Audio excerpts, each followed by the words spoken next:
Hey everyone, I'm Luke, creator of Luke's Lights.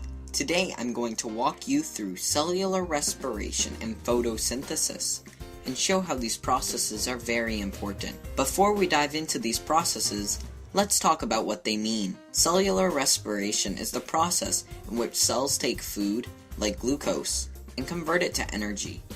This happens in the cytoplasm and mitochondria of a cell. Now, there may be some terms new to you during this video. First, glucose is a simple sugar containing carbon, hydrogen, and oxygen. ATP, or adenosine triphosphate, is a molecule loaded with energy. We can use the energy from ATP in several different ways. The most prominent way is to rearrange molecular structures. Similarly, ADP, or adenosine diphosphate, is a molecule, but has slightly less energy than ATP. The other main terms are NAD+, NADH, FAD, and FADH2. These are all wheelbarrows full of electrons. Oh, and one more thing, there are 3 stages in cell respiration. Using this animated light show, we will show you how this process is accomplished. The first step is glycolysis. This literally means to break down glucose. With every step in cellular respiration, there are inputs and outputs. For glycolysis to occur, there must be 1 glucose molecule, 2 ATPs, 2 NAD+, and 4 ADPs and 4 phosphate molecules. 1 glucose molecule is deposited, and 6 carbons are broken down into 2 pyruvates. It does this by using 2 ATP. By using the energy in ATP, glycolysis forms 2 pyruvates. Forming those pyruvates also requires the use of 2 NAD+. The outputs in glycolysis are 2 NADH and 2 positive hydrogen ions, and 4 ATPs. If you remember, 2 ATPs were required for glycolysis. Therefore, 2 of the ATPs created must stay behind in order for glycolysis to continue, meaning glycolysis nets only 2 ATPs total. Also, the electrons from the NADH get delivered to the last step of cellular respiration. After going through a short transition, we are at the second step of cellular respiration, the citric acid cycle, also known as the Krebs cycle. Inputs for this step include the 2 acetyl coenzyme A's that were created from the pyruvates in the transition step, 6 NAD+, and 2 FADs. The cycle breaks apart and rearranges the carbons, releasing some energy. 2 ATPs are yielded in this step. Also, more carbon dioxide is released. This is why we exhale carbon dioxide. It's a byproduct of cell respiration. Now, remember we have 2 acetyl coenzyme A's, so the cycle must be completed twice, once for each. The most important part of this cycle is to generate more NADH and FADH2s. Those go to the last step. After finishing the Krebs cycle, we encounter the electron transport chain, or the oxidative phosphorylation step. This takes place on the inner mitochondrial membrane. This uses the NADH and FADH2 from the earlier steps to make a lot of ATP.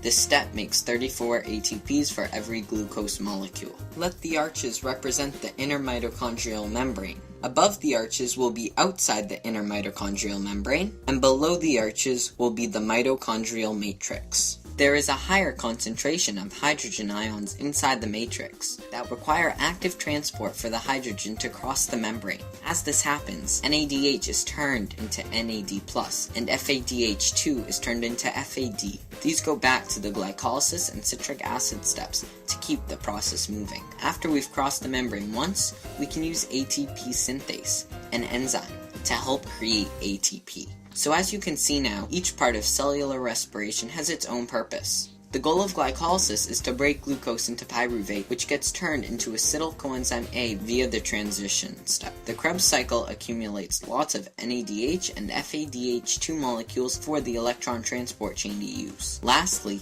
the electron transport chain is tasked with making most of the energy. So now that we have cellular respiration down, let's move on to photosynthesis. Most commonly associated with plants, this is the process by which phototrophs use light energy to make sugar from CO2 and H2O. These inputs are the outputs of cellular respiration. This is important to know because these processes recycle their resources to use them to their full advantage. The CO2 and H2O are used by plants because they don't eat food. Instead, they have to make it. The sugar created in photosynthesis goes to cellular respiration to be turned into energy. Again, there are a couple of terms you need to know. NADPH and NADP- are very similar to NAD+ and NADH. In fact, they share the same job, to carry electrons. Also, thylakoids are located inside chloroplast. Alright, so let's get started. There are two parts to photosynthesis, the light reaction and the light-independent reaction. Both parts happen inside the chloroplast. Both parts need each other to function properly. We'll start with the light reaction. This part happens mostly during the day because light is required. This process occurs specifically on the thylakoid membrane. Let's let the arches represent the membrane.